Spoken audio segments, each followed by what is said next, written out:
Lester po ang pangalan ko. Nakatira kami ngayon ng pamilya ko dito sa Mandaluyong. Tagal na rin namin dito. Fan kami ng channel nyo. Sa katunayan yan, dina-download ko yung mga videos nyo at pinakikinggan ko sa trabaho para hindi ako maboard. Tubong Camarines Norte ako. Napadpad lang sa Mandaluyong dahil sa trabaho. Tapos yun na, dito ko na nahanap ang asawa ko. Paminsan-minsan, umuwi pa rin naman kami sa Cam Norte. Lalo na kapag may reunion. Di pwedeng hindi kami uuwi kasi magtatampo si Lola at Lolo. Baka raw kasi anumang araw, kunin na sila ni Lord. Nung single pa ako at medyo bata-bata pa, umuwi ako ng Cam Norte kasabay nung iba kong mga pinsan na napadpad na rin sa iba't ibang bahagi ng bansa. Ang saya ko nun. Halos kumpleto kaming lahat. Sakto pa na kasal ni Tita Yana. Kaya syempre, doble ang selebrasyon. Halos araw-araw may inuman at handaan. Malayo yung bahay nila Tita Yana sa bahay nila Lola. Pumunta kami doon ng umagang-umaga. May kinatay raw na 5 patos si Tita. At syempre may inuman din. Naglakad lang kami ng mga pinsan ko. 8 ata kami nun. 5 lalaki, 3 babae. Simentado na rin naman yung daan. Pero yung gilid, puro mga puno at halaman pa rin. Kung may bahaman, malayo sa kalsada. Meron kaming nadaanan ng mga alagang kambing at baka. Pero tao, wala. Sa kalagitnaan ng paglalakad, merong part doon na makapal ang kumpol ng mga puno. Nakaramdam ako ng hindi maganda pagdaan namin doon. Patingin-tingin ako sa mga sanga ng mga puno. Kasi feeling ko may nagmamasid kahit wala naman akong nakikita. Natahimik nga kami. Pero itong si June, mayabang. Huwag daw kaming matakot. Kasi wala na raw siyang kinatatakutan na kahit anong nilalang. Pagdating sa bahay nila Tita Yana, nagsimula na yung inuman. Nalasing talaga kaming lahat. Galante rin kasi yung bagong napangasawa ni Tita. Nakasali rin sa inuman namin kahit na hindi gaanong makasabay. Kasi pang teenager yung mga jokes namin. Nung lumabas ako sa banyo pagkatapos kong umihi, tinanong sa akin ni Tita Yana kung napansin daw ba namin yung parte ng daan na may makakapal na puno. Sabi ko oo. Kinilabutan nga ako nun pag-amin ko pa sa kanya. May nakatira daw talagang maligno doon. Noon pa. Pero hindi naman daw nananakit. Basta raw hindi mo gagambalain. Sabi ni Tita, doon na raw kami matulog sa bahay. Kaso nakapangako kami kay Lolo na babalik kami at tutulong din sa ginagawa niya. Mga alas 5 na kami naglakad paalis ng bahay ni Tita. Paalala niya sa amin, wag daw kaming masyadong maingay doon sa mapunong bahagi. Nagbida na naman si June. Siya na raw ang bahala. Lasing kami pero diretso pa rin naman ang mga lakad namin. Maliban lang kay June at kay Denise na madaling malasing. Kaya ayun, sigsag na yung mga yapak. Nung nandun na kami sa sinasabi ni Tita, walang nagsasalita. Akala ko makakadaan kami ng tahimik. Bigla ba namang sumigaw si June? Hinamon niya yung maligno dun sa puno. Lumabas daw ito. Makikipagsuntukan daw siya. Lasing na talaga. Sinasaway na siya ni Kuya Jasper. Siya yung pinakamatanda sa amin. Pero ayaw magpatinag ni June. Lumapit pa siya sa puno at pinagsusuntok ito. Doon ko na nakita yung maligno. Maitim na maitim siya. Parang may pintura yung katawan. Pulang-pula ang mga mata. Sumilip lang siya kay June. Tapos nakita namin na yung damit ni June kusang napunit ng walang gumagalaw sa kanya. Sumigaw si June sa sakit. Kasi lumitaw din sa balat niya ang mga sugat. Para bang may invisible na kutsilyo na humiwa sa kanya. Inakay ni Kuya Jasper si June. Tapos ako yung nagsalita. Sabi ko, sorry, hindi na mauulit. Uuwi na kami. Patakbo kaming umalis, hila-hila si June. Pagdating sa bahay nila Lolo, galit na galit si Kuya Jasper. Kasi kasalanan naman talaga ni June. Pati si Lolo nagalit. Matagal na raw yung maligno na nakatira doon. Kaya nga walang nakakatanggal ng puno doon. Nagkasakit si June. Ipinaalbularyo pa namin. Gumaling naman kasi hindi naman daw matindi yung ginawa nung maligno sa kanya. Masaya pa rin naman yung nangyaring reunion. Pati yung kasal ni Tita Yana. Pero bantay sarado na ni Kuya Jasper si June sa inom. Buti at nagkusa rin itong si June na bawasan yung pag-inom niya.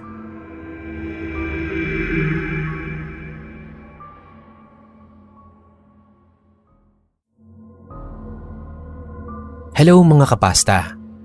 Isa po itong true story na personal ko mismong naranasan. First time ko rin na maka-experience ng ganito. Sa 3 dekada ko sa mundo, hindi ko alam na makakaranas din pala ako ng kababalaghan. Naisip ko agad na dito magandang ikwento ito. Kaya heto na po. Tawagin niyo na lang akong King. Bale, nangyari ito itong 2024 lang. Sobrang recent lang. Fresh pa sa akin ang mga detalye. Bale, papunta dapat kami ng Maynila. Galing kaming Sorsogon. May bibisitahin kaming mga kamag-anak na yumao, kaya hindi pwedeng hindi umattend. Dati nagbabas kami, pero nung time na yon, may bagong sasakyan si Tito Kulas na galing pang Saudi. Bagong bili yung van. Kasya naman kaming lahat, kaya sabi niya, yun na lang daw ang gamitin. Magambagan na lang daw sa gas at pagkain. Hapon kami nagsimulang bumiyahe para hindi gaanong mainit. Palabas pa lang kami nun ng bayan kung saan kami nakatira. Nakita ko na yung babaeng mahaba ang buhok doon sa gilid ng kalsada. Tumatak siya sa akin. Kasi habang umaandar yung van, nakatitig siyang direkta sa mga mata ko. Yun bang parang may gusto siyang gawin sa akin? Kinilabutan ako. Pero naisip ko rin, baka ganun lang talaga yung babae. Una naming stopover sa Camarines Sur. Tumigil kami sa isang gasolinahan para safe. Doon kami kumain. Habang inuubos ko yung pansit, may nakita ako doon sa kabilang bahagi ng kalsada. Nandoon ulit yung babae na una ko nang nakita pag alis pa lang namin. Mahaba ang buhok niya, puti ang suot, at para siyang white lady. Natakot ako. Pumasok ako sa van at hindi na lumabas. Hanggang sa umalis na nga kami. Nakatulog ako sa biyahe. Pagdilat ko, sumilip ako sa bintana.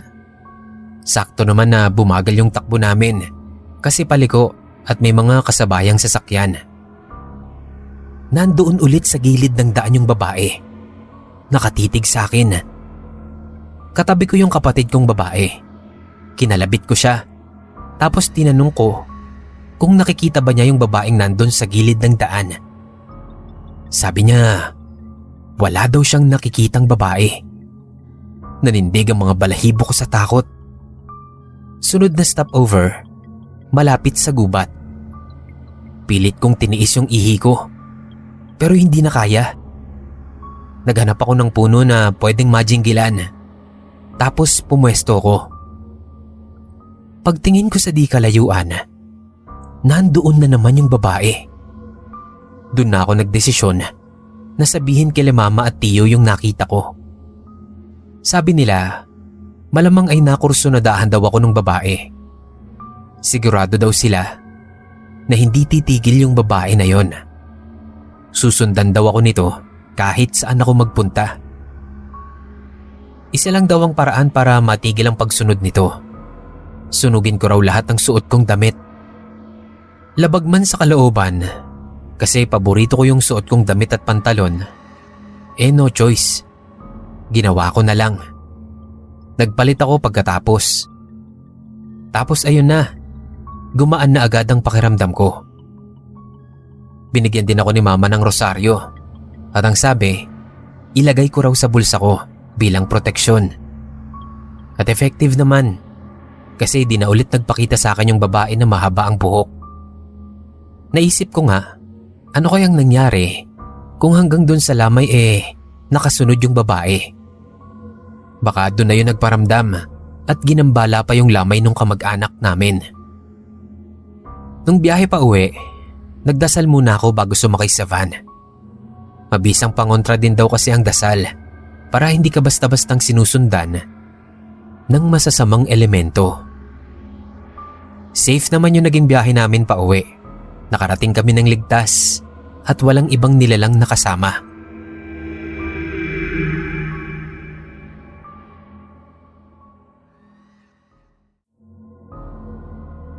Walang kinalaman sa akin ang kwento na ito. Bale, tagapagsalaysay lang ako sa mga nangyari. Nagpaalam naman ako sa mismong nakaranas nito. At ang sabi niya okay lang daw. Basta hindi babanggitin ang tunay niyang pangalan. Sabihin na lang nating Ray ang pangalan niya. Nasa early 30s na itong si Ray. Matangkad, pogi. Kaya rin inggit ako dito nun Kasi siya lagi ang hinihinga ng number ng mga babae kapag uma-attend kami sa sayawan. May asawa na si parang Ray. Grace ang pangalan. 4 years na rin sila. May isa na ring anak. Kaso, lagi niya sa aking ikinukwento na lumalamig na raw yung kama nila ni Mrs. Paano ba naman? Lagi silang pagod kasi parehong may trabaho. Imbis na maglambing-lambing, natutulog na lang silang pareho. At yun ang ginawang palusot ni parang Ray, kaya siya naghanap ng kabit. Sa kabilang bayan pa talaga sila rumerenta ng hotel para lang maglaro ng apoy. Lagi itong ikinukwento sa akin ni Ray. Kaso ayoko namang basta-basta na lang na makialam. Kasi hindi ko naman alam ang tamang storya. Malay ko ba kung anong totoo? Kaso yun nga, nagkasawaan din sila nung kabit niya na itago na lang natin sa pangalang Jenny. Hindi na sinipot ni parang Ray. Text daw ng text sa kanya. At araw-araw na nagmi-miss call. Pero matigas itong si parang Ray. Unang beses niya raw naramdaman yung kulam nang biglang sumama isang gabi yung pakiramdam niya. Tapos pagsuka niya sa lababo, mga insekto ang lumabas. Imbis na pagkain. Kulay itim.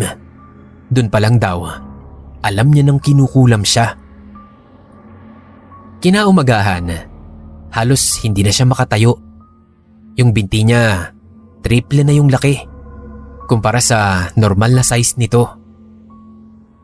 Sabi ni Grace, dalhin sa ospital. Pero umalma itong si Ray.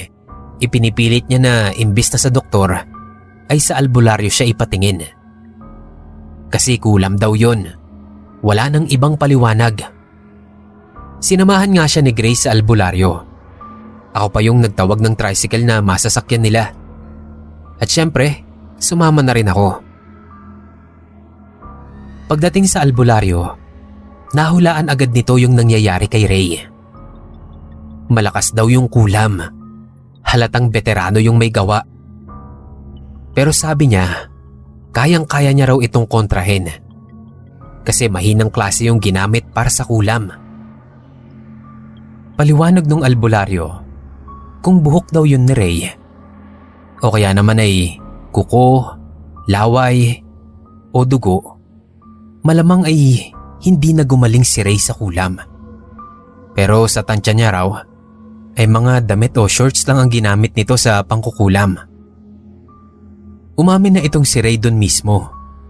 Umamin siya sa albularyo at pati na rin kay Grace. Iniwan niya na raw yung kabit niya. Kaso naiwan din doon yung ilang mga gamit niya tulad ng damit, shorts. Siyempre pa inagalit itong si Grace. Pero nagmakaawa si paring Ray. Buti nga at pinatawad siya. Nangako rin siya na hindi na mauulit pa. Sinimulan na ng albularyo yung panggagamot. Pagkatapos ng mga dasal at ritual, gumaling na rin itong si Parang Ray. May isinuka siyang itim na likido. Yun daw yung kulam sa katawan ng isang tao. Kapag lumabas na raw yun, ay magaling na ang kulam. Nang makauwi, hindi na ako sumama. Hinayaan ko na silang dalawa. Buti at napag-usapan naman nila at nagkabati pa rin. Simula nun, loyal na talaga itong si Parang Ray. Bilib nga ako kasi nagawa niyang baguhin yung sarili niya para sa kanyang asawa at anak. Nakaka-proud lang bilang isang kaibigan. Yung naging kabit niya, hindi niya na ginantihan. Bahala na raw ang Diyos na gumanti sa ginawa nito sa kanya.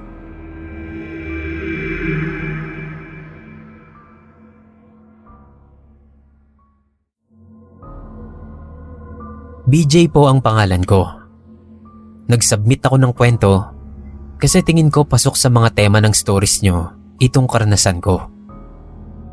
Noong di pa ako nakakagraduate ng kolehiyo, isa sa mga napasukan kong part-time yung clothing store malapit lang sa amin. Ukayan siya ng mga imported na damit galing US at Europe. Sabi ng boss ko, lahat daw ng items namin doon ay nabibili lang ng mga kontak niya sa ibang bansa sa mga thrift store sa sobrang murang halaga. Kaya rin daw mura rin ang benta niya. Ang trabaho ko ron ay salesman. Mag-a-assist lang ako ng mga customer. At syempre, kukumbinsihin silang bumili sa shop. Okay naman yung trabaho ko. Magaan lang. Di masyadong nakakapagod kumpara dun sa dati kong sideline sa construction. Ang problema lang, mukhang may multo lagi dun sa clothing store na yon. Hindi ko maipaliwanag ng maayos. Ang pinaka-explanation siguro ay yung mga damit na ibinebenta namin. Karamihan mga second hand. Hindi namin alam kung sino yung mga dating may-ari nun. Kung buhay pa ba sila o namatay na.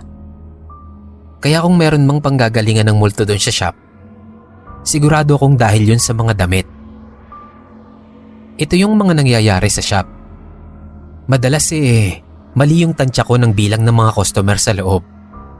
Kapag tinitingnan ko ang palibot, paramdam ko, lagpas 10 yung mga customer namin. Tapos kapag bibilangin ko na yung lumalabas, mga 5 o 6 lang yung dadaan sa pinto. Pero iniisip ko lagi na baka mali lang yung bilang ko. Para na rin hindi ako masyadong matakot. Madalas din na may gumagalaw na mga gamit sa store. Yung cashier namin sabi niya, yung nakadisplay na pusa sa mesa niya, umuusog daw yun na mag-isa, pati yung 2 mannequin sa gitna. At 2 beses na rin kaming nabasagan ng salamin, kahit na wala namang gumagalaw dito. Hindi kami nagiiwan ng susi sa sabitan, kasi nawawala. Yung katrabaho ko, ilang beses nang nawalan ng susi ng motor, pati ng bahay. Kasi isinabit niya malapit dun sa locker namin. Ang pinaka nakakatakot na nangyari sa amin ay nung minsang may nagsukat sa fitting room na foreigner na babae. Matangkad siya, maputi, blandang buhok. Pinagmamasdan ko siya kasi hindi ko siya nakitang pumasok sa clothing store. Basta bigla na lang siyang lumitaw doon sa mismong likod. At may kinuha siyang damit, saka pumasok sa fitting room. 15 minutos na yung lumilipas, hindi pa rin siya lumalabas.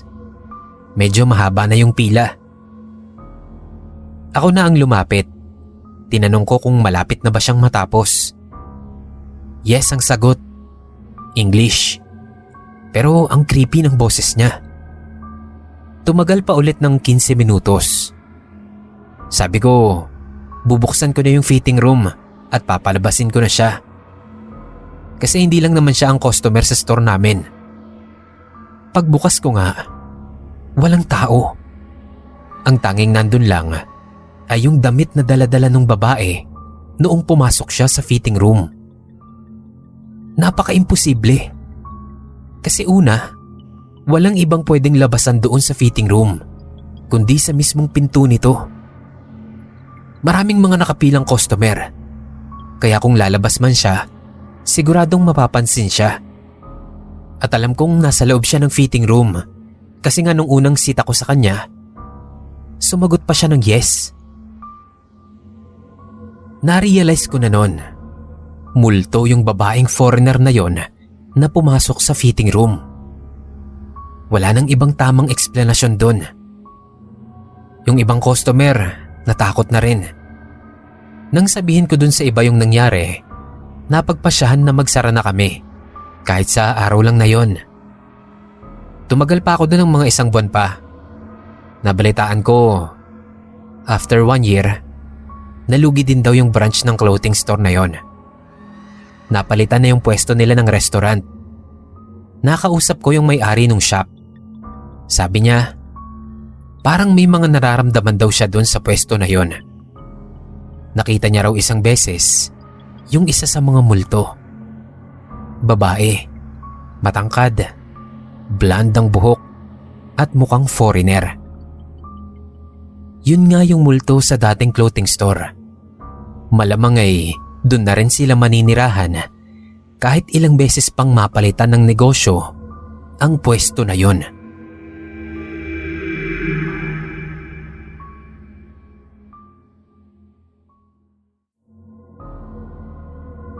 Ako po si Joseph. Sep na lang po siguro. 20 anyos na po ko ngayon. Nag-aaral sa college. Itong ibabahagi kong karanasan ay nangyari sa akin noong bata pa ako. Mga 6 or 7 years old pa lang ata ako noon. Halos wala pa akong memories ng mga panahon na yon. Ni hindi ko na nga tanda ang mga nangyari. Pero si mama, lagi niya sa aking ikinukwento ito. Kasi ito raw ang dahilan kung paano kaming nakaligtas ng kapatid kong 8 years old naman noon. Yung bahay daw namin dati malapit sa gubat. Si Papa kasi di pa napopromote, kaya pinagtsatsagaan lang namin kung saan lang kami makahanap ng maayos na matitirhan. Mahilig daw kaming maglaro noon sa labas. Si Mama hinahayaan lang kami kasi alam naman niyang mababait ang mga kapitbahay namin. Wala namang pwedeng mangyari sa aming masama kung sakali. Tuwing pagkakatapos man ng halian, lumalabas daw kami. Tapos kung saan-saan naglalaro. Siyempre sa malapit lang. Kasi bili ni Mama na pwede lang kaming maglaro sa lugar kung saan kita niya kami. Kapag sumilip siya sa bintana. May malaking tumpok daw ng lupa na sinira namin ni Kuya. Gumamit pa kami ng mga sanga. Tapos tinusok namin ng paulit-ulit. Hanggang sa magiba yung korte niya. Binuhusan pa namin ng tubig. Kinagabihan nun, pareho kaming mataas ang lagnat. Tipikal na reaksyon ni Mama at Papa, dalhin kami sa ospital. Binigyan kami ng gamot sa lagnat, tapos pinauwi na kami. Kaso hindi rin daw kami gumaling. Parang mas lumala pa nga yung lagnat namin. Nagsasalita raw kaming parehas sa panaginip. Hindi malinaw yung sinasabi namin pero halatang takot kami. Sabi nung isang kapitbahay namin, baka raw punso yung sinira naming magkapatid. Marami daw talagang ganoong klase ng nilalang sa lugar namin. Kaya rin maingat ang mga tao doon sa kung anumang pwede nilang magambala sa labas. Noon na raw nagkwento itong si Kuya. Nasabi raw ay may maliliit na tao na dumadalaw sa kanya. Kulay itim daw ang mga ito. Mukhang matatandang tao na mga 1 dangkal lang ang taas. May isang matanda daw doon ang dinalaw kami sa bahay. Tata Kaloy ang pangalan.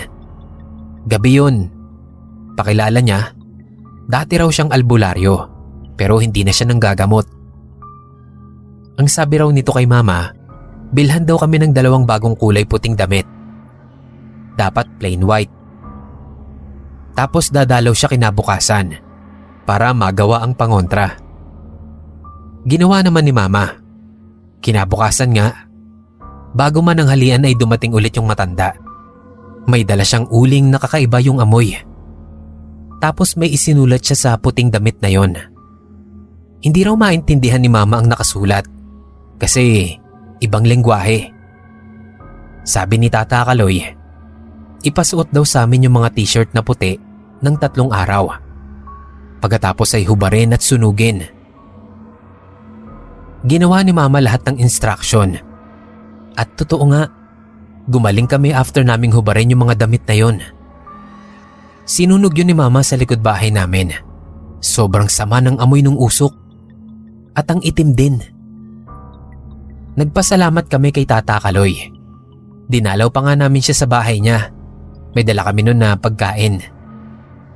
Kwento niya sa amin, delikado raw yung itim na duwende na ginambala namin. Kung hindi raw naagapan agad, ay baka hindi na kami nakaligtas ni Kuya. Mabuti na nga lang din. Sa susunod daw kasi ay mag-iingat kami lagi. Lalo na at sa mga gubat, hindi lamang tao at hayop ang naninirahan. Sinunod naman namin lahat ng payo ni Tata Kaloy. Naging maingat na kami sa paglalaro at hindi na ngayon naulit pa.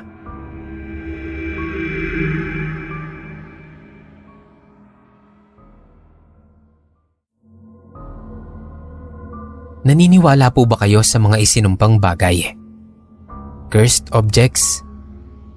Ako kasi, oo. Dahil naranasan ko na magmay-ari ng ganitong bagay.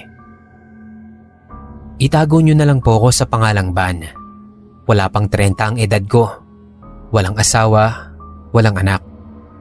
Pero marami na akong experience sa buhay. Ulila kami ng mga kapatid ko. Lumaki kami sa bahay nila lolo. Siguro dahil na rin sa kawalan ng mother at father figure, kaya ganito ko ngayon. Anyway, balik po tayo sa kwento. Mahilig akong bumili ng mga ukay na damit. Hindi rin kasi kalakihan ng budget namin sa mga personal na gamit. Kaya madalas, tambay ako sa ukayan. Matyaga akong namimili. Hindi ako basta-basta sumusuko. Lalo na kapag alam kong mura lang yung benta ng mga t-shirt. Bumili ako ng 3 t-shirt sa ukayan na nadadaanan namin pa uwi.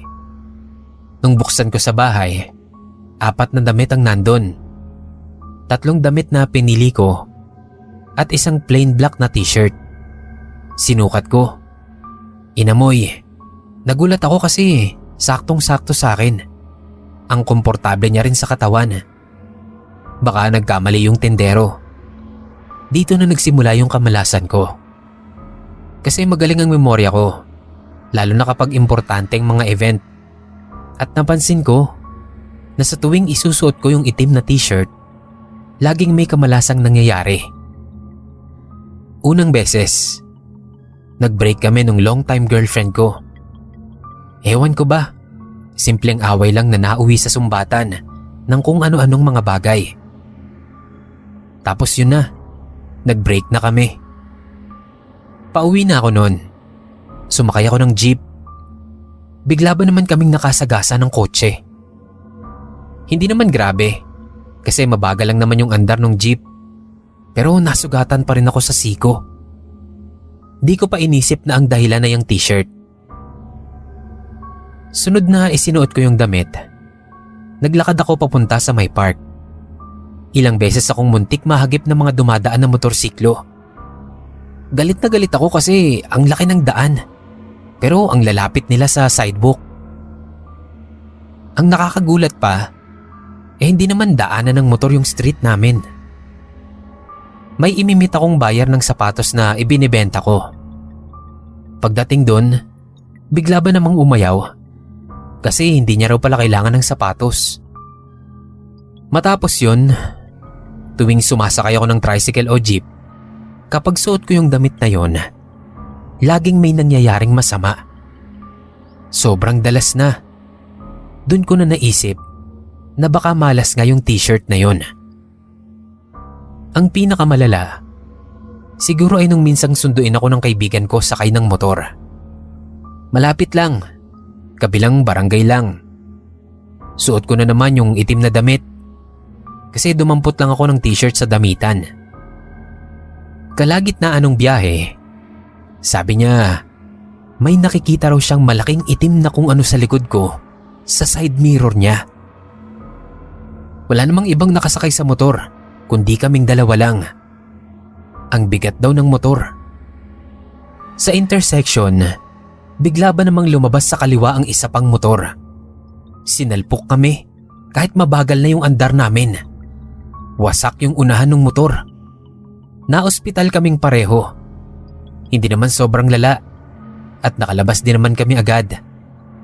Doon na ako nagdesisyon na sunugin na yung t-shirt na yon.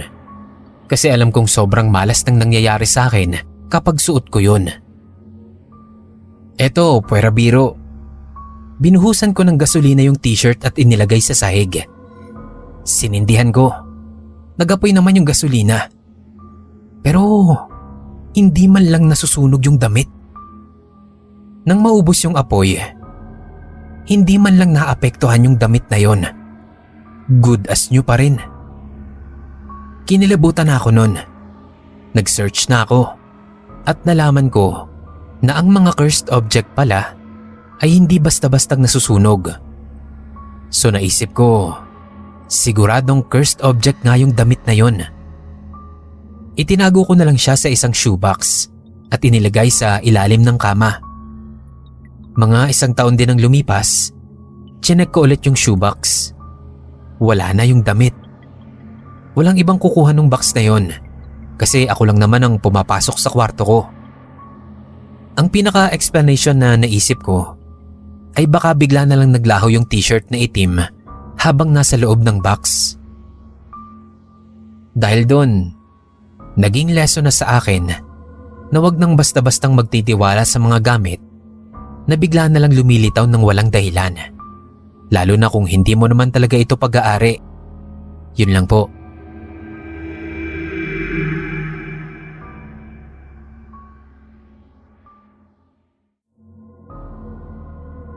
Magandang araw sa inyong lahat. Sabik na sabik akong ikwento ito dito kasi ito ang unang beses na masasabi ko na may nangyari sa akin na nakakatakot. Bob na lang po ang itawag niyo sa akin, 28. Mag-isa pa rin sa buhay. Bale, breadwinner ako ng pamilya. Sobrang busy sa maraming bagay. Kaya wala nang oras makipag-socialize sa ibang tao at makapangligaw. Siguro nagtitiwala na lang ako sa plano ng Diyos sa akin, kung meron man. Sa harap ng bahay namin, nakatira si Fons. Kaibigan ko. Halos hindi nagkakalayo ang edad namin. Madalas kaming magkainuman noong pandemic. Yun yung panahon na naging close kami sa isa't isa. Okay na kaibigan si Fons. Magaling siyang magbigay ng advice, lalo na kapag konektado sa mga pamilya. Solo na lang din siya sa buhay. Mag-isa sa bahay. Hiwalay na daw kasi sila nung asawa niya at nagpapadala na lang siya ng sustento sa anak. Nagtatrabaho si Fons sa paggawaan ng salamin. Limot ko na yung pangalan ng kumpanya. Basta malapit lang din sa amin.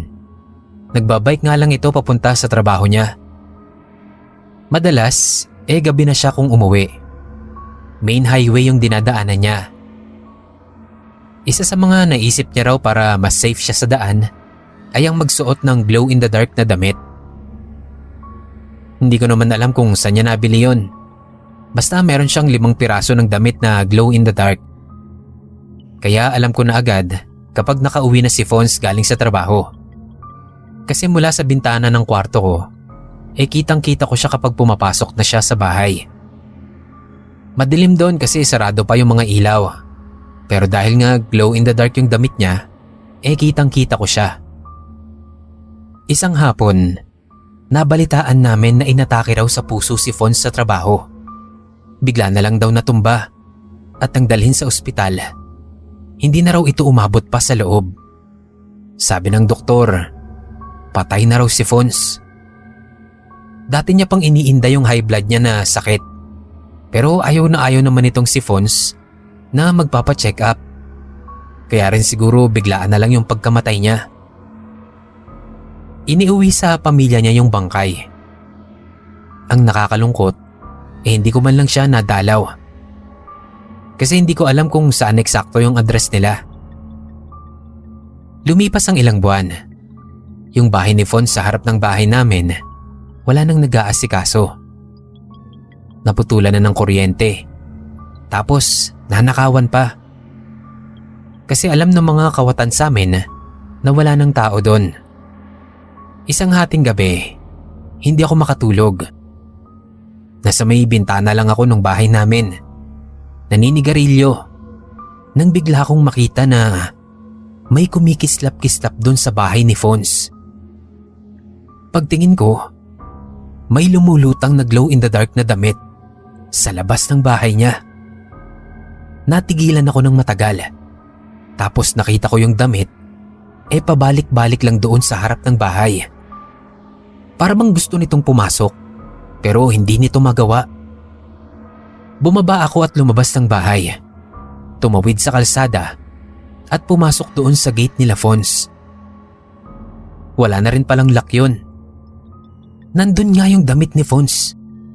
Lumulutang-lutang na parang may invisible na tao na nakasuot nun. Natakot ako pero at the same time, nalungkot din. Kasi hindi man lang kami nakapagpaalam sa isa't isa ni Fons.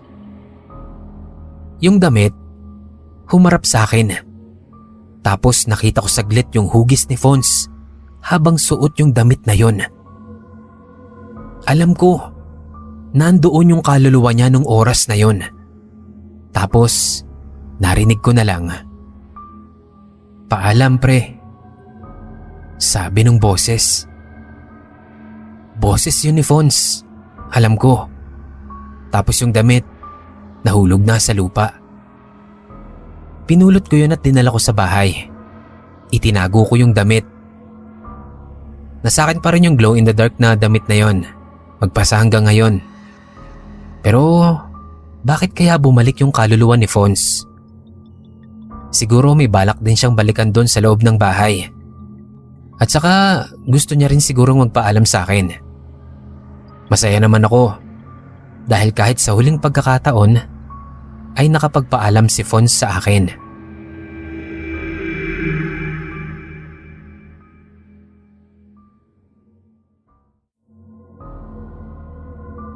Kwento ito sa amin ni Papa. Bale, gusto ko lang i-share sa inyo. Kasi alam kong mahilig kayo sa ganitong klase ng storya. Bale, si Papa, sa Isabela siya lumaki at nagkaisip. Kung tama ako, palanan yung eksaktong lugar kung saan sila nakatira. Tagal na nito.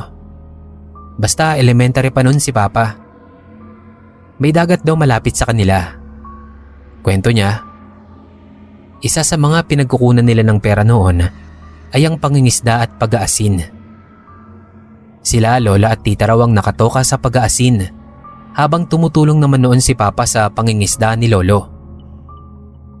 Ang daming kwento ni Papa tungkol sa dagat. Merong mga nakakatawa at syempre meron ding nakakatakot. Kapag may bakanting oras daw si Papa, gustong-gusto niyang maglakad-lakad sa may pampang ng dagat. Sinusuyod niya raw yung mga pampang. Tapos kapag medyo padilim na ang langit, saka siya babalik. Marami raw kasing isda kapag bumababa na ang tubig. Nakukulong sila doon sa mga lubog na bahagi ng buhangin. Marami raw siyang nakukuhang ganun. Yun daw minsan ang nagiging pagkain nila ng ilang araw. So eto na nga, isang beses, hapon daw yon. Wala pa raw nakikita si Papa na isda. Mas sinipagan niya ang paghahanap. Kahit sa mga singit-singit ng mga bato, tinitignan niya. Tapos may nakita siya. Nakasalansan na damit. Maayos pa raw yung pagkakatupi ng t-shirt. Pati yung shorts at brief. Tapos may sandals na nakapatong. Nagtaka raw si Papa. Sino bang mag-iiwan ng damit ng ganun kaayos? Naisip niya noon na kung gusto lang lumangoy ng may-ari ng damit, dapat nasa malapit lang siya.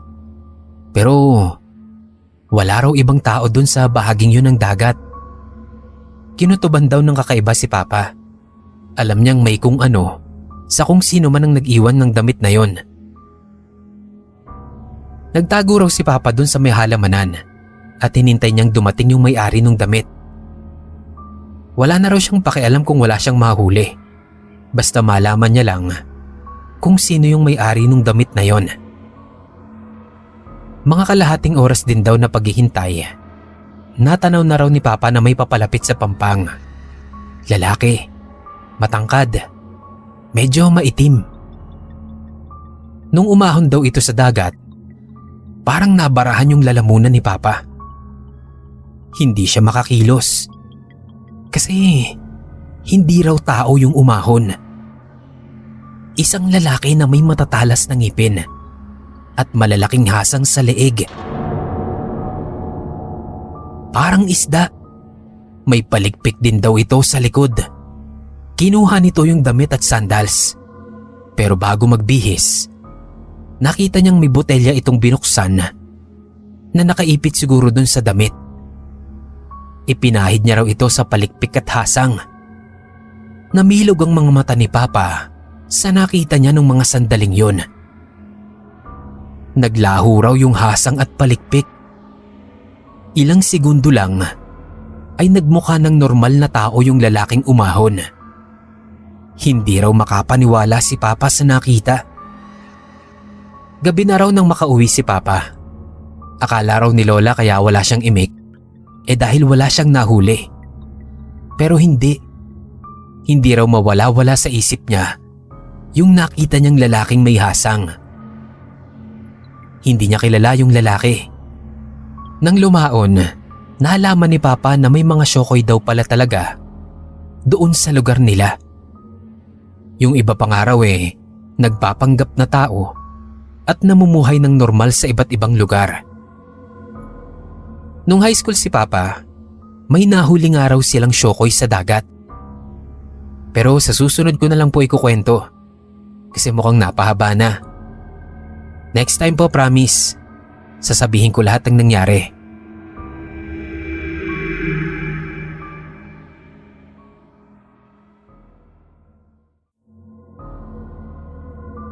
Good day po sa lahat. Ang karanasan ko po na ito, ang dahilan kung bakit ko talaga isinumpa na hindi na ulit ako aakyat ng bundok kahit kailan. Vincent po ang buong pangalan ko, pero Vince ang tawag sa akin ng mga nakakakilala sa akin. Call center agent po ako sa gabi at sa umaga naman, businessman. Bale, nagbebenta rin kasi ako ng mga branded na cap at sapatos. Maganda naman ang kitaan sa ganitong trabaho. Minsan nga, natatempa akong mag-quit na lang sa pagiging call center agent. Pero sabi ko, kapag nakaipon na at tingin ko stable na ang business, saka ko na lang siguro iisipin ang pag-alis sa trabaho. Kapag naaaya, sumasama ako doon sa mga kaibigan ko na mahilig mag-hike sa bundok. Exercise raw, para lumiit naman daw yung mga tiyan namin.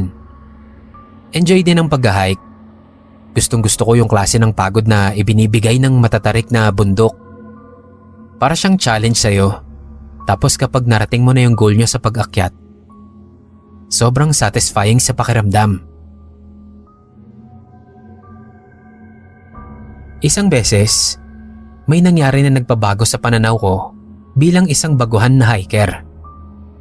Hapon yun, galing na kami sa itaas at pababa na. Saka naman kami naligaw ng dinadaanan. Sabi ng leader namin, sinundan niya naman daw yung tamang ruta. Kaso bigla na lang daw, iba na yung lugar na nilalakaran namin. Para raw kaming na-teleport ng hindi sinasadya. Napansin ko nga rin, ang weird na nung lugar. Yung mga halaman, napalitan din ng mga bulaklak. Tapos yung mga puno din, mas tumaas. Mas dumilim ang paligid. Hindi na rin siya sobrang tagilid. Pilit pa rin hinahanap ng leader namin yung tamang daan pababa. Kahit kami, na-focus na rin sa paghahanap ng ruta na dinaanan namin paakyat. Kaso nasa iba na talaga kaming lugar. Nung medyo napagod na, naupo kaming lahat kumain ng mga dala naming snacks. Sabi ni leader, balik ta rin daw namin lahat ng mga suot namin. Malamang daw ay naliligaw ng araw kami. At baka may kung ano na pinaglalaroan ng daan namin para di namin makita. Natakot ako noon. Narinig ko na rin yon sa ibang mga hiker na nakakasalubong. Totoo raw na may mga nilalang sa bundok na kapag trip nila ay ililigaw ka para hindi mo mahanap ang daan. Naglakad ulit kami. Baliktad na yung mga damit namin. Mabilis na yung kilos namin nun. Pagod pero hindi na namin inisip yun kasi malapit nang gumabi. Hindi kami pwedeng abutan ng sobrang dilim kasi wala kaming dalang gamit na pang-camping. Na-realize din ng leader namin na hindi effective yung pagbabaliktad ng mga damit. Nag-isip siya saglit. Pansin ko nun na paubos na rin ang araw. Kung magtatagal pa kami, baka matulog kami doon mismo sa lupa na yon. Kasi wala kaming mga dalang tent. Wala ring pagkain, pati mga flashlight. Bulag kami sa gabi. Delikado pa naman. Habang tumatagal din kasi at tumidilim, ay mas nakakatakot ng tingnan yung gubat. Nagkaroon ng idea yung leader namin. Sabi niya, may nakapagkwento na raw sa kanya noon na sa mga extreme cases ng pagkakaligaw ay pwede naming pagpalit-palitin ang mga damit na suot namin. Ginagawa lang daw yon kapag hindi effective yung pagbabaliktad ng damit. Naghubad agad kami. Desidido ang lahat na makauwi. Ang bilis ng palitan ng mga damit. Yung suot ko, sobrang luwag sa akin. Pagkatapos nun, naglakad na ulit kami. Mga 15 minutes ng paglalakad, nagulat kami nang sumigaw si leader. Itinuro niya yung landmark na bato. Sa wakas, nakabalik na kami sa tamang ruta.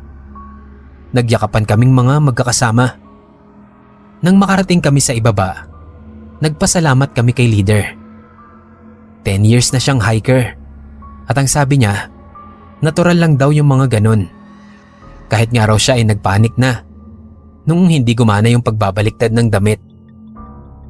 Ang kwento rin niya sa amin, hindi raw biro yung lugar na napuntahan namin. Pakiramdam niya raw, lugar yun ng mga nilalang na nakatira sa bundok. Ayaw niya lang sabihin sa amin direkta kanina. Baka raw kasi matakot kami. Ako yung takot nang mangyari yon.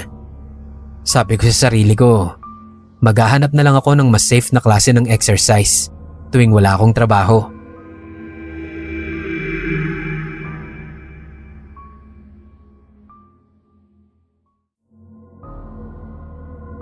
Hello po mga kapasta. Lalong-lalo na sa mga loyal fan dyan na laging nakaabang sa upload tulad ko. Sana mabasa niyo po itong story ko at magustuhan niyo. Jane po ang pangalan ko. Ang asawa ko po, sa Maynila nagtatrabaho. Bale, hiwalay kami sa kanya kasi nandito kami sa probinsya sa bahay ng mama nila. Dito kami nakikituloy. Wala rin kasi kaming sariling bahay. Bale, nag-iipon pa lang. Ako naman, online seller ng kung ano-anong product dito sa amin. Meron kaming isang anak, Jewel ang pangalan. 7 years old na siya ngayon. Namimili ako nun sa ukayan nang may makita akong damit na alam kong saktong-sakto kay Jewel. Dress siya na panlakad, tapos may mga design ng alahas. Naisip ko, saktong-sakto yun sa anak ko. Bagay ang kulay sa kanya. At syempre, sakto kasi Jewel, alahas. Binili ko agad, 100 pesos lang. Pagdating ko sa bahay, isinukat ko agad sa kanya. At parang isinukat nga. Tamang-tama yon kapag nagsisimba kami tuwing linggo. Lumipas ang ilang araw at may napansin ako. Si Jewel, bigla na lang naging madaldal kapag naglalaro sa kwarto. Hindi naman siya ganun dati. Tahimik lang siya lagi. Para siyang may kausap na kung sino. Kapag sumisilip naman ako, wala naman. Tumagal-tagal pa, sabi sa akin ni Mama, may multo raw sa bahay namin.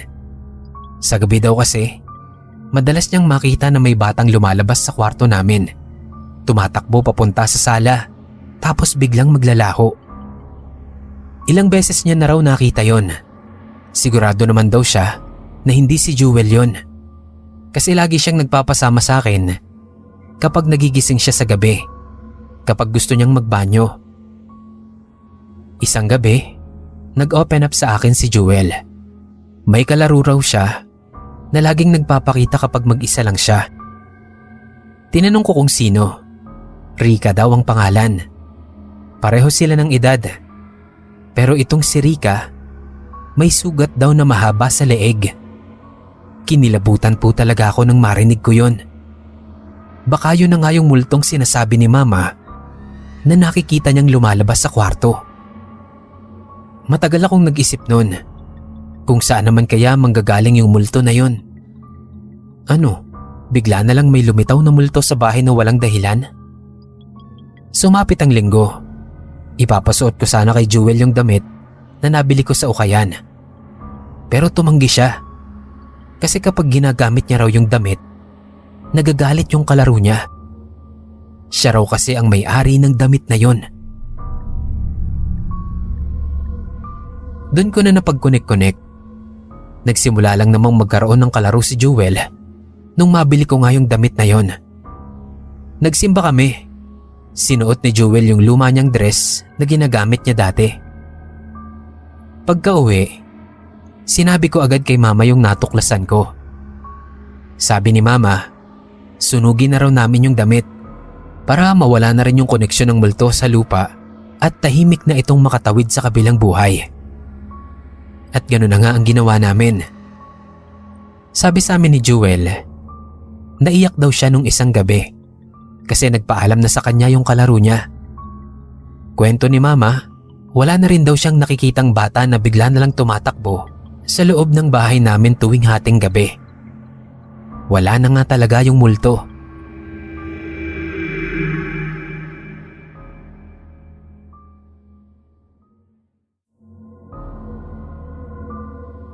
Magandang umaga o gabi po sa inyong lahat ng mga nakikinig. Gusto ko lang i-share sa inyo ang isa sa mga hindi ko malilimutang pangyayari sa buong buhay ko. Ito po'y nangyari nung nagkaayaan kaming magtotropa. Napasukin ng isang abandonadong bahay. Urbex o Urban Exploration, sabi ni Jack. Ako nga po pala si Mike at kasama ko noon sina Jack, B-Boy at Jean. Ewan ko kung saan nila nakuha yung term na yan, pero sumama na rin ako. Sa isang bahay sa Batangas kami nagpunta. Ready ang mga loko, may flashlight pang dala at may balak pa nga atang mag-live. May dala kaming kotse noon at maayos naman kaming nakarating.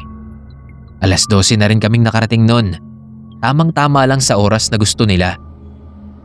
Pagdating namin, nakasarado na yung gate. Pero wala talagang pumigil sa mga loko at naghanap pa sila ng ibang daan. Ayun at nag-over the bakod.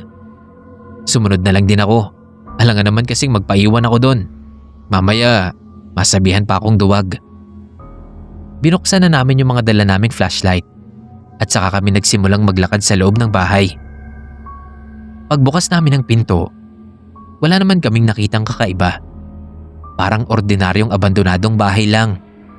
May sirang dingding, mga nagkalat na gamit.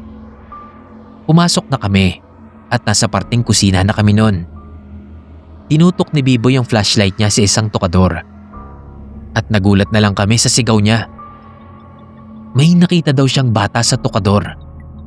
Nagpalinga-linga kami pero wala naman kaming nakita. Hindi na namin pinansin si B-Boy.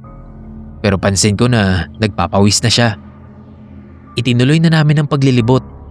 Nasa kwarto na kami noon. Siguro master's bedroom yon. Pero bago pa man kami makapasok, naramdaman naming lahat na parang may tumakbo sa likod namin. Pero pagtingin naman namin, wala namang tao. Ilang segundo lang din ay may narinig naman kaming tawa ng bata. Siraulo tong si Jack. Tinanong kung sino daw yun. At ayun na siguro yung naging hudyat ng mga multo. Paano ba naman? Pagharap ulit namin sa may pinto ng kwarto, may 2 batang duguan na ang nakatayo doon. Sa sobrang takot ay para kaming mga bading na nagsisisigaw. Si Jean, natuod na at hindi nakagalaw. Kung hindi ko pa hinila patakbo sa labas, baka naiwan pa. Rinig na rinig namin ang boses ng mga bata na tinatawag pa kami.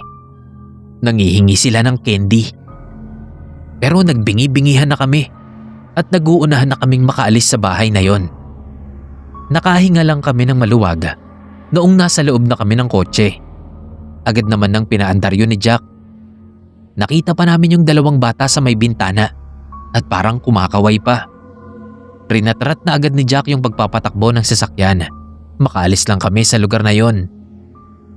Pag-uwi namin, nagkasisihan pa kami sa group chat. Paano mga hindi man lang nag-search. Malaman-laman na lang kasi namin na may minasakar pala sa bahay na yon. Mula noon ay hindi na kami sumasama kapag nag-aaya si Jack. Hindi marunong mag-research Sa dulo patuloy namin nalaman ang lihim ng abandonadong bahay na yon.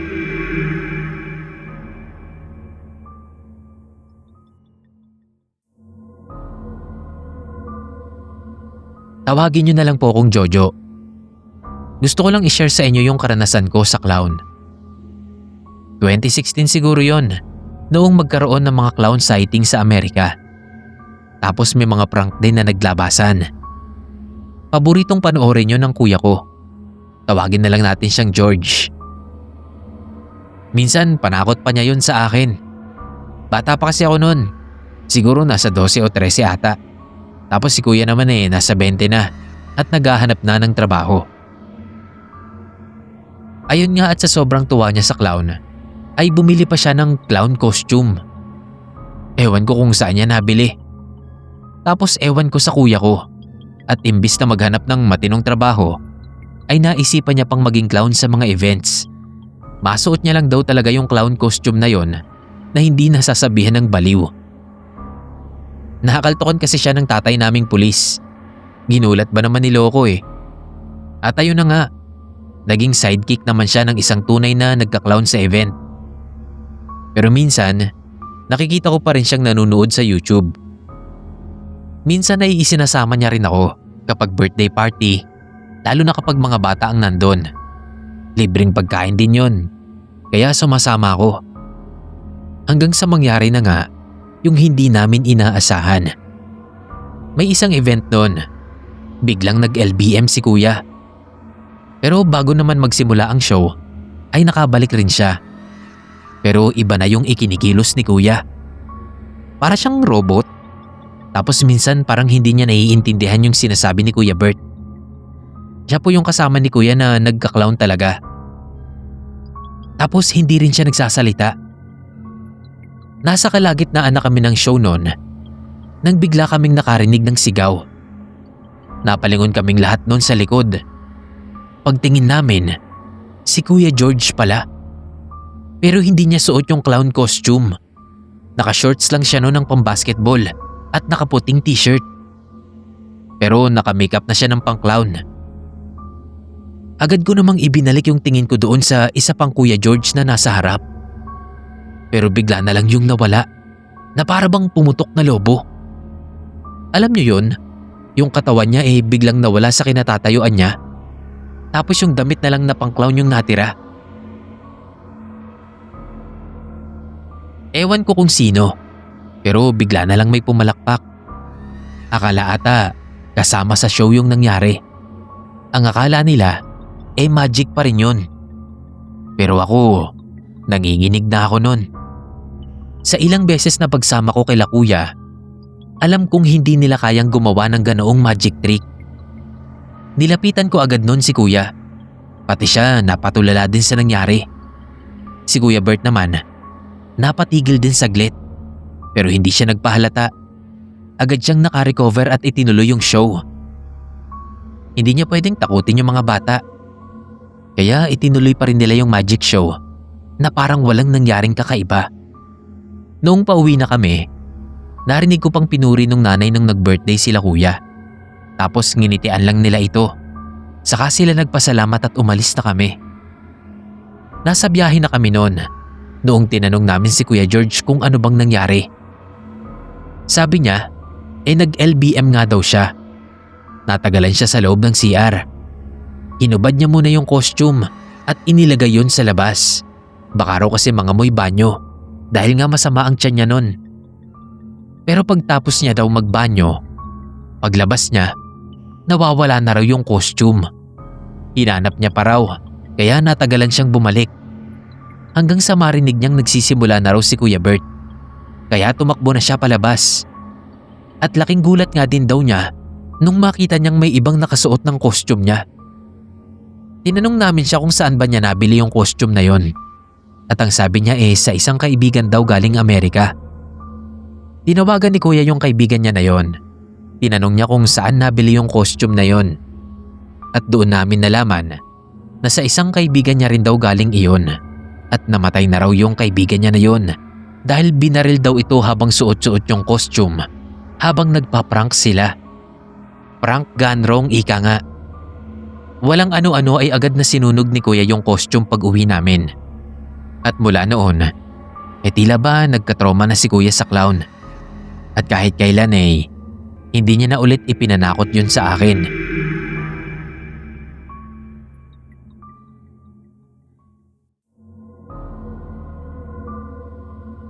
Tawagin niyo na lang po ako sa pangalang Choco. Medyo may kaitiman kasi ako, kaya ayan ang palayaw sa akin mula pa pagkabata. Yung kwento ko po pala ay tungkol sa kaibigan ko na nagbigay sa akin ng palayaw ko na yan. Tawagin na lang natin siyang Puti. Kabaliktaran ko si Puti. Sa amin kasing magkakaibigan, siya naman ang pinakakulay gatas. Sobrang puti at kinis ng kutis niya. Kaya noong magbinata kami, hindi na nakapagtataka na siya rin ang maraming naging syota. At isa na doon si Karina. Maganda si Karina. Kaklase din siya ni Puti palagi noong high school hanggang magkolehiyo. Mabait din naman siya at mahinhin. Niligawan siya ni Puti pagkatapos naming magkolehiyo. Medyo stricto kasi yung mga magulang ni Karina. Pero noong naging sila ni Puti, ay boto naman ng mga magulang nilang pareho. Parang perpekto na nga din ang pagsasama nila noon. Dahil yun yung nakikita namin. Lalo na si Puti. Lagi niyang bukang bibig si Karina. Nag-live-in na rin sila pagkatapos lang ng 3 taon. Hanggang sa mabuntis si Karina. Nagplano na rin sila ng kasal. Sobrang excited ako noon. Kasi first time kong magiging best man. Ang nangyari lang ay bigla namang nawala si Puti na parang bula. Tinanong namin siya kay Karina, pero hindi niya raw alam. Baka daw nilayasan na siya ni Puti. O kaya baka nakahanap na raw ng iba dahil buntis na siya.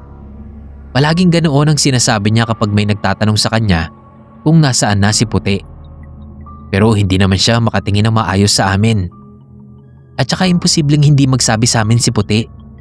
Lahat ng problema nila nakukwento niyan sa amin. Kahit pa maliliit na bagay yan. Medyo mahina kasi ang loob nung si Puti. Lalo na at may sakit siya sa puso. Hindi kami tumigil sa paghahanap sa kaibigan namin. Mga magulang niya, barkada, at iba pang mga kakilala. Nag-post na rin kami sa SOCMED. Nagdikit ng mga poster sa poste. Pero mabilis na lumipas ang 4 na taon ay hindi pa rin namin siya nahanap. Nakapanganak na rin noon si Karina. Pero ewan ko ba, wala akong amor sa bata. Tapos napapansin pa namin na hindi man lang ito kamukha ng nanay o tatay niya. Hindi sa pangungutya pero maganda at gwapo nga kasi si Puti at Karina. Pero yung bata, maitim, medyo pango. Ewan ko, basta iba talaga. Lagi ko na yung iniisip hanggang sa minumulto na nga ako. Hindi yung kanta ng Cup of Joe Literal na minumulto na ako ni Puti. Ewan ko kung kailan nagsimula. Pero sa panaginip ko, lagi ko siyang nakikita. Humihingi siya ng tulong. Tuwing tinatanong ko naman kung anong tulong, bigla na lang ako nagigising. Hanggang sa kahit gising ako noon, ay nagpapakita na siya sa akin. Literal na nagpapakita lang siya, tapos biglang mawawala. Minsan natatakot na ako at gusto kong sumigaw. Pero anong magagawa ko? Tropa ko yun eh. Nakwento ko yun sa mga tropa. At isa ang nagawa pang magbiro na mag-spirit of the glass daw kami. Sabi naman ng isang tropa, puntahan na lang daw namin ang ex ni Puti, si Paula. May third eye daw kasi ito. E di yun na nga yung ginawa namin. Pumunta kami. Pagdating namin sa bahay ni na Paula, ay agad niya kaming tinanong kung nakita na daw ba namin ang bangkay ni Puti. Buwisit nga yung babae na yun eh. Wala pang ang pakape eh. Ayan na agad yung bungad. Nagpapakita din daw pala kasi sa kanya si Puti. Binigyan niya ako ng puting kandila. Sabi niya, dahil hindi raw siya pwedeng makialam at baka madamay siya sa kaso, ay ako na daw ang magsalita. Sindihan ko daw yung puting kandila bago ako matulog. At iyon na nga ang ginawa ko pag uwi sa bahay. Pagsindi ko ng kandila, natulog na ako. At doon ko na nalaman ang lahat. Parang pelikulang ipinakita sa akin ang lahat ng nangyari kay Puti. Mula sa pag-aaway nila ni Karina hanggang sa malaman niyang kabit pala ni Karina yung anak ng may-ari ng apartment na tinitirhan nila noon. Sinugod pala ni Puti yung lalaki at doon na sila nagkapisikalan. Nasaksak nung lalaki si Puti sa tiyan at imbis na dalhin sa ospital ay sinaksak niya pa ito ng ilan pang beses. At nung masigurong wala ng buhay, ay ibinaon niya ito sa likod ng bahay nila. Agad ko yung sinabi sa tropa. Isinumbong rin namin ito sa tito ni Puti na pulis. At doon nga ay nalaman namin na totoo yung nasa panaginip ko. Walang yung Karina to, kerengkeng pala. At yung bata, tama nga ang kutob ko. Kasi anak pala nila yon ng kabit niya. Napanaginipan ko ulit noon si Puti at nagpapasalamat siya sa akin. Pagkatapos noon ay hindi na siya ulit nagpakita pa. Kung nasaan ka man ngayon bro, sana payapa at masaya ka na.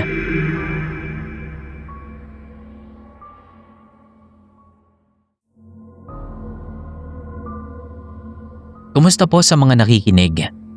Tawagin niyo na lang po akong Don. May girlfriend po ako na tawagin na lang nating Trina. Mabait po si Trina at maganda. Hindi ako kagawapuhan. Kaya bumabawi na lang talaga ako sa pagiging maalaga at maalalahanin ko sa kanya.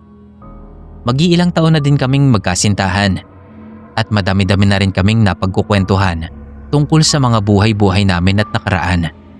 Hindi man lahat ay nakukwento, ayos lang naman. Wala naman talaga akong pakialam sa nakaraan niya. Pero may isa siyang inilihim sa akin na hindi ko rin alam na siya palang kukuha ng buhay niya. Magdadalawang taon na kaming magkasintahan ni Trina noon nang bigla siyang magkasakit. Bigla na lang bumagsak ang katawan niya. Nangayayat siya ng sobra. Awang-awa na ako sa kanya noon. Sabi ko nga, kung pwede lang ilipat sa akin yung sakit niya, sa akin na lang sana. Pero sinasampal niya ako ng mahina sa bibig sa tuwing sasabihin ko yon. At saka siya iiyak. Huwag ko raw sasabihin yon dahil hindi niya kakayanin na mawala ako sa kanya. Nadala na namin siya sa iba't ibang ospital. Pati mga kamag-anak niya, nagsuggest na rin kung saan pwedeng magpatingin. Pero lahat ng findings sa kanya, normal naman ang inilalabas. At wala raw makitang sakit sa kanya. Magdadalawang buwan na at hindi pa rin bumubuti ang kalagayan niya. Minsan nga sa kanila na ako natutulog para maalagaan siya. Napapabayaan ko na nga rin noon ang trabaho ko dahil sa pagbabantay ko sa kanya. Pero ayos lang yun sa akin. Ang importante, gumaling siya. Isang araw, bigla akong nakatanggap ng message. Ewan ko kung sino yon. Pero ang sabi niya sa akin, karma daw ni Trina ang lahat ng nangyayari sa kanya. At alam daw ni Trina yon. Ipagamot ko daw sa albularyo para malaman ko ang totoo. Hindi ko na ikinuwento kay Trina yung text na yon. Pero sinabi ko sa kanya na baka pwede naming itry sa albularyo. Pero nagulat ako sa naging reaksyon niya dahil bigla na lang siyang umiyak at sinabing ayaw niya raw sa albularyo. Pinatahan ko siya noon, pati parents niya nagtataka kung bakit ayaw niya. Noong tinanong namin siya kung bakit, ayaw niya namang sumagot. Ewan, pero binabagabag talaga ako ng text na yon, pati na ng naging reaksyon ni Trina. Hindi na ako nakatiis. Tinawagan ko na yung number na nag-text sa akin. Babae ang sumagot. Magpapakilala pa lang sana ako, pero inunahan niya na ako. Ano, ayaw niyang magpagamot sa albularyo, no? Sumang-ayon ako tumango nun kahit na hindi niya naman nakikita. Sabi niya, kaklase niya raw dati nung college si Trina. At noon pa lang daw, alam niya nang mangyayari ito. Sinabihan niya na rin daw si Trina dati at binalaan. Pero ayaw daw nitong magpapigil. Noong tinanong ko siya kung ano ba talagang sakit ni Trina, sinabi niyang si Trina lang daw ang makakasagot nun sa akin. Sa kanya pinatay na yung tawag. Sinubukan ko siyang tawagan ulit, pero hindi na siya sumasagot. Pumunta na ako sa kwarto ni Trina. Nakita ko siyang nagwawala at nagsisisigaw. Agad ko siyang niyakap. Tinanong ko kung anong nangyayari. Pero hindi niya ako sinagot. Iyak lang siya ng iyak. Nang matapos siya at kumalma na, ay doon niya na sinabi sa akin ang nakikita niya. May mga sanggol daw na umiiyak at hinihila siya. Tinanong ko naman kung bakit siya hinihila at kung bakit may mga sanggol. Naalala kong natahimik siya noon. Saka siya bumuntong hininga. Sinabi niya sa akin na nakikita niya na raw na malapit na siyang mamatay. At alam niyang tinanggap ko siya ng buo at karapatan ko daw na malaman ang matagal niya nang inililihim sa akin. Umiiyak siya noon habang nagkukwento. Sabi niya, ilang beses na daw pala siyang nagpalaglag. Yung una, noong ginahasa siya ng tito niya. Alam din daw yon ng mga magulang niya. Pero dahil ayaw nilang maiskandalo, ay hindi na nila kinasuhan yung tiyuhin. Ipinalaglag na lang daw ang bata. Ikalawa, ay sa unang boyfriend niya na hiniwalayan siya noong malamang buntis siya. At ang sumunod naman ay yung mga naka one night stand niya. Hindi niya na raw alam kung ilang beses na nangyari. Kaya raw alam niya na parusa na yung nangyayari sa kanya. Nagsorry din siya sa akin dahil sinagot niya pa rin daw ako kahit alam niyang pariwara na siya. Hindi ko alam ang sasabihin ko nun. Matagal na raw siyang ginagambala noong mga sanggol, lalo na noong maging magkasintahan kami. Ilang beses niya na rin gustong sabihin sa akin. Pero natatakot siya sa magiging reaksyon ko. Lungkot, galit at takot ang nararamdaman ko noong nagkukwento siya. Pinilit ko siyang magpa-albularyo na. Pero ang sabi niya ay ginawa niya na raw lahat dati at wala na rin daw silang magagawa pa. Gusto ko pa talaga siyang pilitin noon. Pero talagang desidido na siya. Makalipas lang ang isang buwan, pumanaw na si Trina. Halos mabaliw ako noon sa sobrang sakit. Pero wala na akong nagawa. Ikinuwento ko din sa mga magulang niya ang nangyari. At ngayon ay sinisisi nila ang sarili nila dahil sa nangyari sa anak nila. 5 taon na rin ang nakalipas. Wala pa rin akong pamilya. Mahal na mahal ko pa rin si Trina. At kung may susunod mang buhay, sana ako pa rin ang piliin niya sa huli.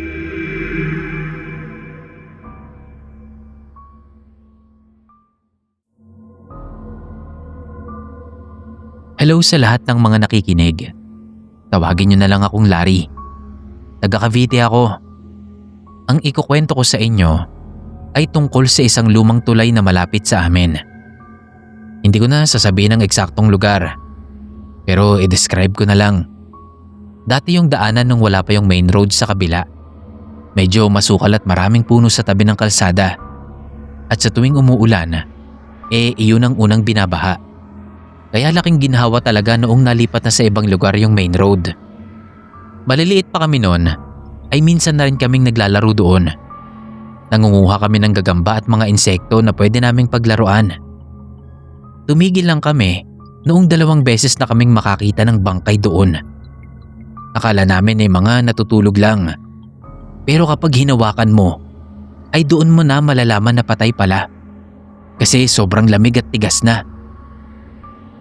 Naririnig pa namin yung usapan ng matatanda noon. At ang nakapagtataka ay wala raw nakakakilala doon sa mga bangkay. Hindi na kami naglaro doon dahil bukod sa pinagbawalan na kami, natakot na rin kasi kami. Mamaya kasi makakita na naman kami. Hanggang sa nagbinata ako, ay may mga nadidinig pa rin akong mga balita. Pero hindi na tulad ng dati. Yung iba sa kanila ay nakikilala na. Pero yung iba wala pa ring pagkakakilanlan. Sobrang hiwaga talaga ng tulay na yon. Tuwing ang lalagyan ng ilaw at CCTV yung tulay na yon, ay bigla na lang nasisira. Nakailang palit na nga rin sila nun. Kaya tanod o pulis na lang ang pinagro-ronda. Pero may mga nakakalusot pa rin. Siguro ay may mga 6 na rin ang nabalitaan kong natagpo ang bangkay doon mula pa noong bata ako hanggang ngayon. At ang sabi ng iba, baka raw tapunan talaga iyon ng mga kinikidnap o yung mga binibenta ang lamang loob. Meron din na baka daw tambakan talaga iyon ng mga kumakain ng karne at nasasaktuhan na lang na yung iba ay hindi agad nakukuha dahil nakikita na ng iba. May mga sabi-sabi naman na baka alay iyon sa tulay para hindi masira. Baka rin daw hindi yun mga tao dahil nga walang nakakakilala sa ilan. Ang daming haka-haka nun, pero wala namang napatunayan at walang nakuhang matinong sagot. Kahit magpatrolya pa nga yung mga pulis, ay meron at meron pa ring makakalusot. Sila pa nga mismo minsan ang nakakakita ng bangkay. Hanggang sa nabalitaan na lang namin na aayusin na daw yung lugar. Hindi ko matandaan kung ano yung ipapatayo, kung subdivision ba o ano. At pati yung tulay, gigibain na daw at papalakihin. Isang malaking kumpanya ang gagawa ng project. Noong sinisimulan na ngang ayusin yung tulay, ay doon na din nawala yung mga bangkay. Wala nang nagtatapon doon. Kahit pa nga wala na yung mga pulis na nagpapatrolya. Ewan ko kung tinatago lang nung malaking kumpanya. Pero ang alam ko lang mula noon, wala nang balita sa mga bangkay. Minsan naisip ko, saan kaya at sino ang naglalagay o nagtatapon ng mga bangkay na yon? Para saan? Wala ba silang ibang matapunan? Bakit noong nawala lang yung tulay? O dahil kaya mas madami ng tao at hindi na sila makapagtapon basta-basta? Hindi ko alam kung masasagot pa lahat ng mga tanong ko tungkol sa lihim ng tulay na yon.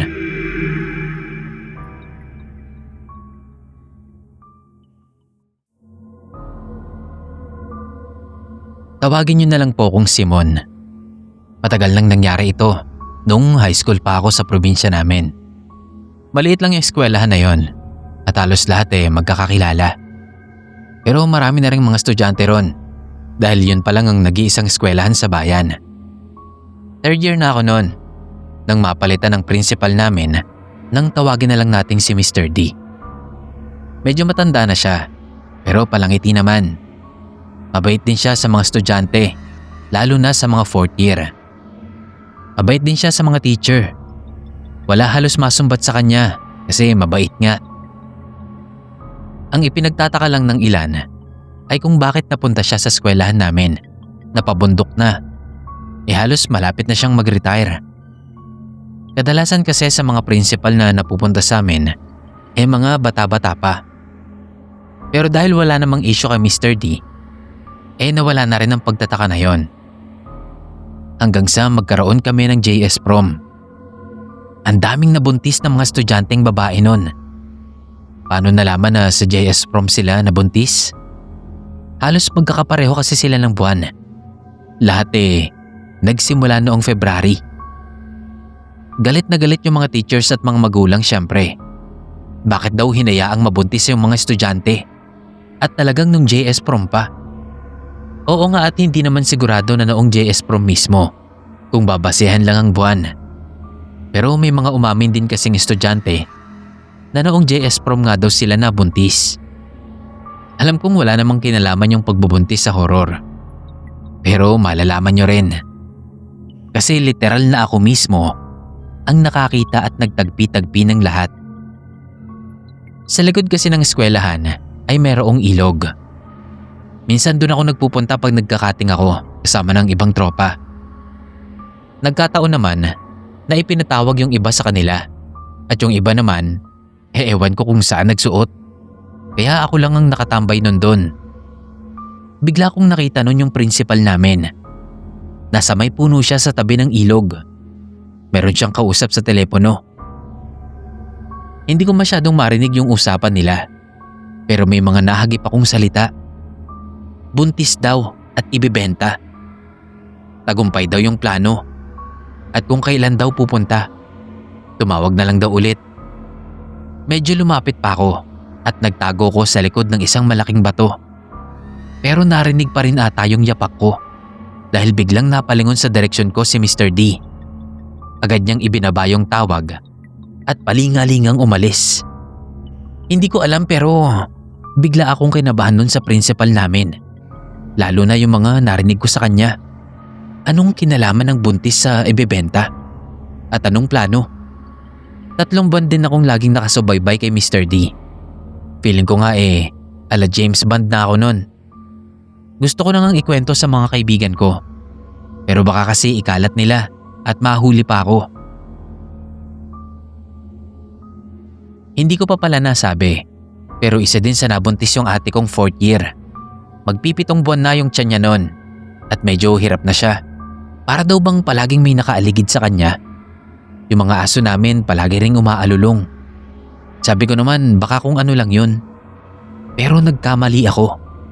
Kasi bigla na lang inatake yung ate ko. Nasa kasarapan ako ng tulog noon nang bigla siyang sumigaw. Nakita ko na lang na may mahabang parang dila ang nakalaylay sa tiyan ng ate ko. Kinuha ko agad yung malaking gunting na ginagamit namin sa isda at ginupit ko yung dila. Pagkagupit ko ay biglang bumalik yung ibang parte nun sa bubong na para bang ibinalik sa bibig. Agad naman akong lumabas. Binato ko yung bubong. Panigurado akong may natamaan ako. Dinig ko kasing may lumagabog. Tapos nakita ko na nga na may tao sa bubong namin. Nagulat na lang ako nang bigla itong lumipad. May pakpak pala ang animal. Tatawagan ko sana ang tatay ko na nasa kabilang bahay. Kaso wala pala akong load nun. At wala namang magbabantay si ate kung pupuntahan ko pa. Hindi ako nakatulog magdamag. Lagi ko ring hawak yung gunting nun. Kinaumagahan, pagpasok ko, si mama na ang nagbantay kay ate. Pagdating ko sa eskwelahan, nakita ko agad yung principal namin. May benda siya sa ulo. Tapos nung binati ko siya, parang hindi siya makapagsalita ng maayos. Nung bumuka yung bibig niya, napansin ko agad yung dila niya. Parang hindi pantay.